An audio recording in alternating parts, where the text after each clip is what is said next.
The mirror screamed. It didn't make sense. Mirrors don't scream. But that night, the sound came from the glass itself. It was a long, shrill cry, like metal tearing apart, echoing through the quiet house until it rattled the windows. And then something inside the reflection moved. Emma froze in front of the old mirror, her eyes wide. The figure staring back wasn't her. It had her face, her clothes, her hair, but it wasn't copying her movements anymore. It smiled. She didn't. "Who are you?" Emma whispered. The reflection's lips moved, but there was no sound this time. Just a faint fog spreading across the glass from the inside. And then, slowly, a pale hand pressed against the surface, pushing outward. The glass rippled like water. Emma screamed, stumbled back, and fell hard onto the floor. The mirror shook violently, the reflection grinning wider until, crack! The glass split down the middle, but instead of shattering, it bled. Red lines crawled through the crack, dripping onto the wooden floor. Emma crawled backward until her hand hit the door. She reached for the knob, and then stopped, because now there were two reflections in the glass, both smiling, and both reaching out. Cut to black, eerie silence. 3 weeks earlier, Emma Dawson was just an ordinary 16-year-old from Lincoln Falls, a quiet little town in Vermont where nothing ever happened. The biggest excitement was when a new diner opened downtown, or when the school's football team actually won a game. But Emma's life changed the moment she moved into her grandmother's house. The old Dawson home sat on the edge of the woods, wrapped in ivy and secrets. Her grandmother, Margaret Dawson, had passed away 2 months before, leaving everything to Emma's mom. The two decided to move in for a while. "Just until we sell it," her mom said. From the first night, Emma hated the house. It was too cold, too quiet, and it watched her. At least, that's how it felt. The floorboards creaked when no one was walking. The lights flickered even though the power was fine. And the wind outside, sometimes it sounded like whispers brushing against the windows. But what Emma hated most was the mirror. It stood in the hallway outside her room, tall and narrow, framed in dark oak. The glass looked old, slightly clouded, and no matter how many times she wiped it, her reflection always seemed delayed, like the mirror needed time to think before copying her. "Mom, can we move that thing?" Emma asked on the second day. "It creeps me out." Her mom laughed. "It's just a mirror. Honey, your grandma had it forever. She said it's been in the family since the 1800s. "Then maybe it should stay in the past," Emma muttered. That night, she dreamed of standing in front of the mirror again. Only this time, her reflection didn't move at all. It just stood there, smiling faintly as shadows twisted behind it. When she woke up, she found her closet door open and muddy footprints leading straight to the hallway mirror. Over the next few days, strange things started happening. When Emma brushed her teeth in the bathroom, she sometimes saw someone standing behind her in the mirror, someone who disappeared the second she turned around.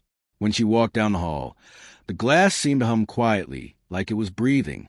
And when she tried to take a photo of it on her phone, the picture came out black. Only one thing showed through the darkness: her reflection's eyes, glowing faintly white. One evening, her friend Noah came over. He was the type who didn't believe in anything supernatural, ghosts, curses, none of it. "It's just your imagination," he said. "Old houses do weird stuff. What expands, lights flicker, it's physics." "Mirrors bleeding isn't physics," Emma snapped. Noah smirked. "Prove it then. Show me the mirror." They stood in the hallway together. The house was quiet except for the ticking of a clock somewhere downstairs. The air felt heavy, like the air before a storm. "There," Emma said. "Look." The mirror stood perfectly still, reflecting them both. "See," Noah said, stepping closer. "Nothing weird." Then he stopped. He blinked, looked closer, then took a step back.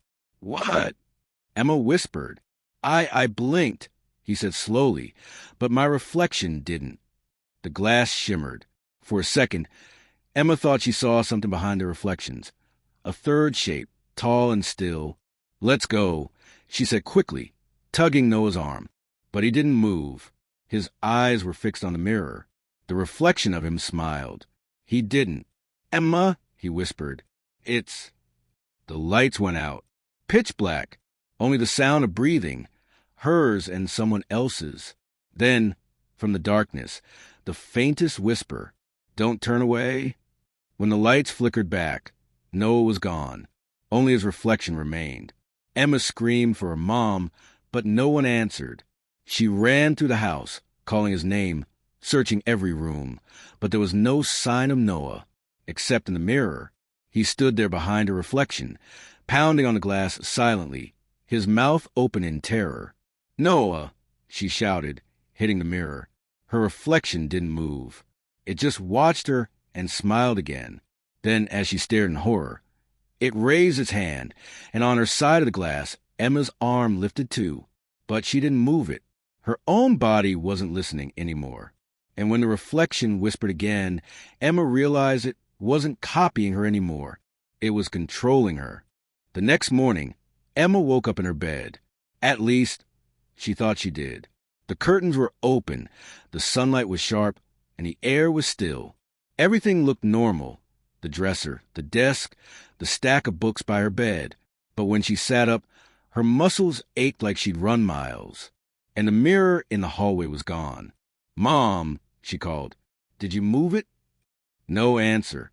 Just a faint ticking of the kitchen clock somewhere below. Emma climbed out of bed and stepped into the hallway. The wallpaper looked older than she remembered. The color drained, the edges curling. Where the mirror had stood, there was now only a pale rectangle of dust and a faint outline of a frame. She exhaled in relief. Maybe her mom finally listened and took it away. But as she turned toward the stairs, a whisper brushed her ear. Soft, female, familiar. You shouldn't have looked away.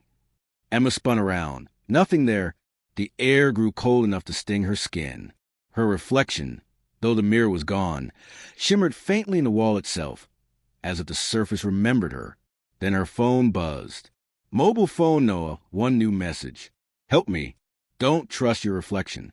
Emma's heart nearly stopped. She opened the message. It vanished before she could screenshot it. "Noah," she whispered. "Where are you?" The typing dots appeared, then stopped. Then came another message. "Behind you." She turned too fast and slammed into something solid.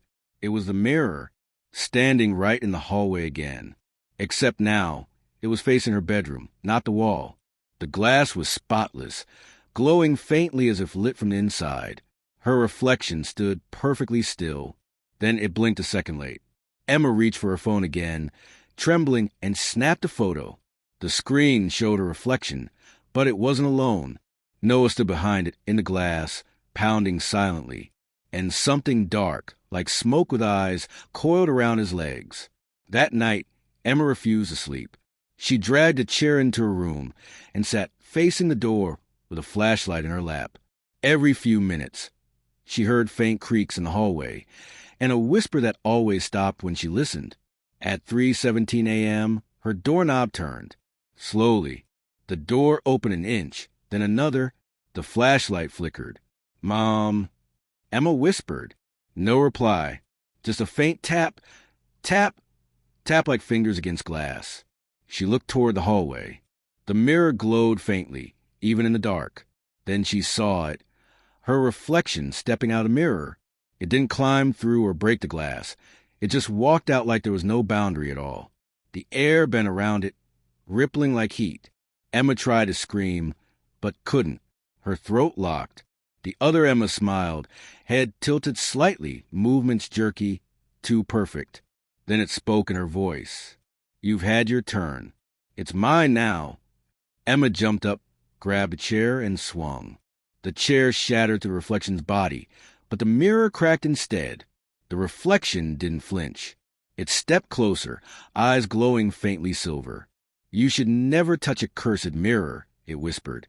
"Now it remembers you." Emma stumbled back, grabbed her phone again, and ran for the stairs. As she reached the bottom, every mirror in the house, the hallway one, the bathroom one, even the microwave door, flashed on. All of them showed her reflection, all of them smiling. Emma burst outside into the cold night air, barefoot, trembling. The wind howled through the trees. But when she looked at the front door's glass window, there she was again. Not the real her, the reflection.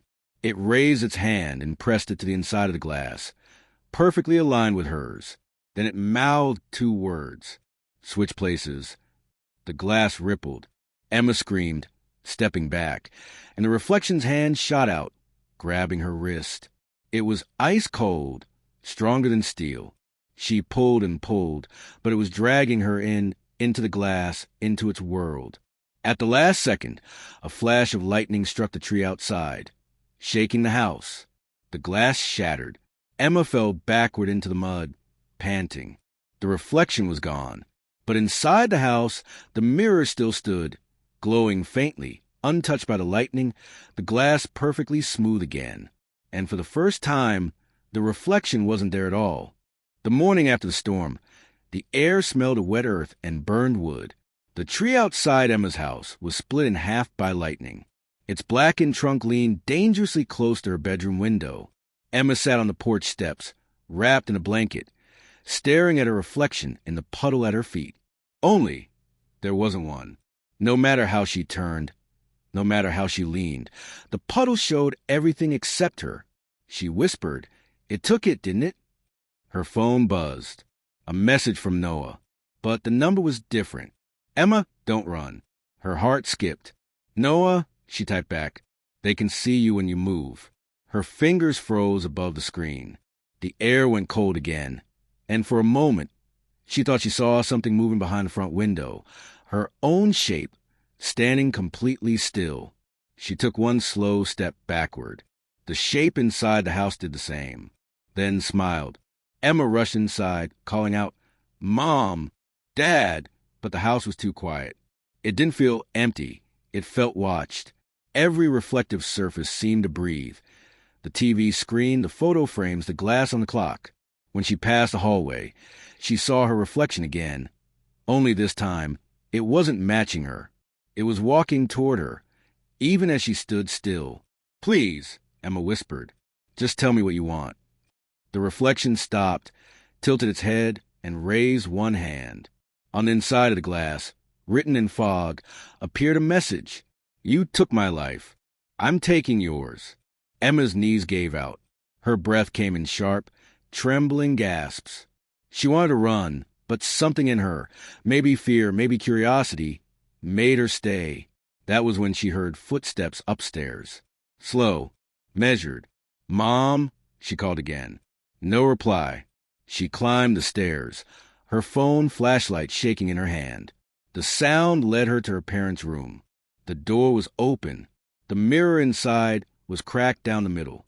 On the wall, in neat handwriting, someone had scrawled, "One of us must stay. One of us must go." And then, her mother's voice, faint and trembling. "Emma, don't look at it." Emma spun around. Her mom was crouched behind the bed, pale and shaking. "Where's Dad?" Her mother's eyes filled with tears. She pointed at the mirror. In the reflection, Emma saw her father, alive, standing right behind her. She turned. No one was there. The reflection smiled. "We're almost complete," it whispered, though its lips never moved. That night, Emma and her mother covered every mirror in the house with sheets, even the windows. They sat together in the living room, the dim light of a single lamp flickering. Her mother whispered, "It started before you were born. The mirror came from my grandmother's house. She said it remembers faces. Once it knows yours, it wants to keep it." Emma felt her heart drop. "So we burn it." Her mom shook her head. "You can't destroy it.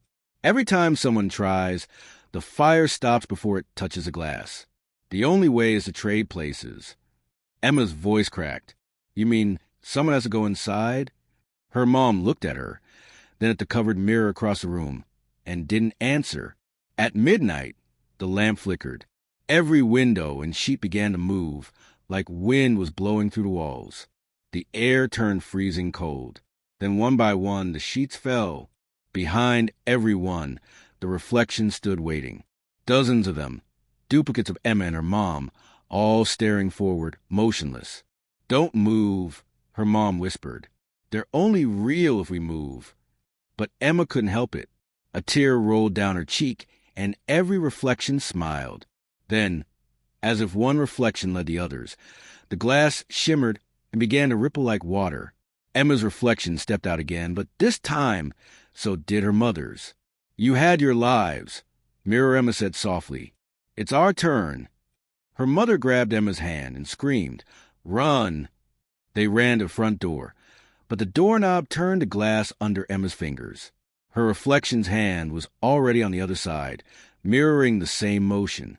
The mirror version grinned. Let's trade. The glass exploded inward. Emma and her mother fell back, screaming, as the reflections lunged forward. The sound of shattering filled the house, and then silence. When the light came back on, only one Emma stood in the living room. Her breathing slowed. Her skin was perfect, too perfect. She turned toward the nearest mirror, smiled faintly, and whispered, Finally free. From inside the mirror, the real Emma banged against the glass, screaming, unheard.